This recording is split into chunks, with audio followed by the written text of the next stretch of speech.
এরকম 100% perfect জিলাপির recipe আপনি কিন্তু সব চ্যানেলে পাবেন না, অথচ হৃদয় ফেরদৌস খান চ্যানেলে পারফেক্ট রেসিপির পাশাপাশি সবসময় পেয়ে যাবেন সহজ রেসিপি। ভাই, এই জিলাপি দেখে কেউ কি বলবে এটা আমি বাসায় বানিয়ে নিয়েছি? আজকের আমার জিলাপি যেমন হয়েছে ক্রিস্পি, ঠিক তেমনই হয়েছে রসালো।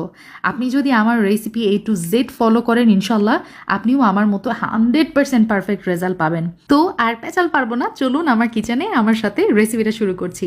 একটা বোলের মধ্যে আমি 1 কাপ পরিমাণ ময়দা নিয়েছি, তার সাথে দিয়ে দিলাম কর্নফ্লাওয়ার, আমি 1 টেবিল চামচ নিয়ে নিলাম। 1/4 টিস্পুন আমি লবণ ব্যবহার করেছি, তার সাথে দিয়ে দিচ্ছি বেকিং সোডা, আমি এখানে 2 চিমটি পরিমাণ বেকিং সোডা ব্যবহার করেছি। তার সাথে দিয়ে দিলাম হচ্ছে টক দই 2 টেবিল চামচ ভরে ভরে, আরও লাগছে রুম টেম্পারেচারে থাকা পানি, আমি 1 কাপ পরিমাণ পানি নিয়েছি, দেখি কতটুকু আমার লাগে। তো খেয়াল করেছেন নিশ্চয়ই আমি অল্প অল্প করে পানি মিক্স করছি আর এই ব্যাটারটা মেখে নিচ্ছি। 1 কাপ পানি দিয়ে আমি খুব ভালোভাবে এটা ফেটে নিব। খেয়াল করেছেন নিশ্চয়ই আমি কিভাবে করছি। এখানে আমার 1 কাপ প্লাস 2 টেবিল চামচ পানি এক্সট্রা লেগেছে। পরিমাণগুলো আমি ডিটেলসে ডেসক্রিপশন বক্স এবং কমেন্ট বক্সে লিখে দিব। আচ্ছা, এই যে এরকম কনসিস্টেন্সি হয়েছে আমার।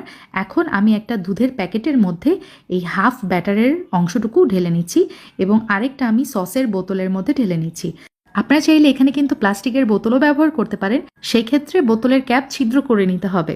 আচ্ছা, ওটা ওখানে থাক, আর আমি এখানে শিরাটা বানিয়ে নিচ্ছি।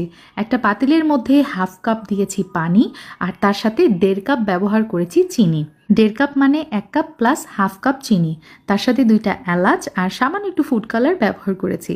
এখন আমি জাল করে নিয়েছি প্রায় 5 মিনিটের মতো। শিরাটা যখন একটু চিটচিটা ভাব চলে আসবে তখন ভাববেন হয়ে গেছে। এখন যেটা করব, আমি সামান্য একটু লেবুর রস এখানে চিপে দিয়েছি যাতে করে শিরাটা ক্রিস্টালাইজ না হয়। পারফেক্ট। চুলা থেকে নামিয়ে নিচ্ছি। অল্প একটু ব্যাটার দিয়ে দেখব তেলটা গরম হয়েছে কিনা, সাথে সাথে যদি ব্যাটারটা ওপরে ভেসে ওঠে বুঝবেন তেল গরম হয়ে গেছে। আর এই পর্যায়ে আমার সেটআপটা একটু খেয়াল করুন। জিলাপি ভাজার কড়াইয়ের পাশেই আমি কিন্তু শিরা এবং আরেকটা প্লেট সেট করে রেখেছি, যাতে করে জিলাপিটা ভেজে নেওয়ার সাথে সাথে আমি কড়াই থেকে উঠিয়ে শিরাতে দিতে পারি এবং শিরা থেকে আমি প্লেটে রাখতে পারি। তো এভাবে আপনারাও সেট আপ করে নেবেন। আর দেখতেই পাচ্ছেন আমি জিলাপিগুলো কিন্তু তেলের মধ্যে অলরেডি দিয়ে দিয়েছি, এবং এটা যেটা করতে হবে মিডিয়াম টু লো হিটে এই জিলাপিগুলো শুরু থেকে শেষ পর্যন্ত ভেজে নিতে হবে। গোল্ডেন ব্রাউন কালার হয়ে গেলে সাথে সাথে উঠিয়ে আমি যেটা করেছি এই যে শিরার মধ্যে দিয়েছি।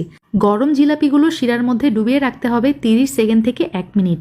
ব্যাস, আমি শিরা থেকে প্রথম ব্যাচের জিলাপি উঠিয়ে নিলাম। এখন এই যে প্যাকেটটা আমি কেটে নিচ্ছি, এই প্যাকেট দিয়ে আপনাদেরকে জিলাপি তৈরি করে দেখাবো। আর আমার কাছে মনে হচ্ছে প্যাকেটটা একটু মনে হয় বেশি কাটা হয়ে গেছে। যাই হোক, এই প্যাকেট থেকে আমার যেগুলো জিলাপি হবে সেগুলো একটু মোটা জিলাপি হয়েছে আর কি। আপনারা আপনাদের পছন্দ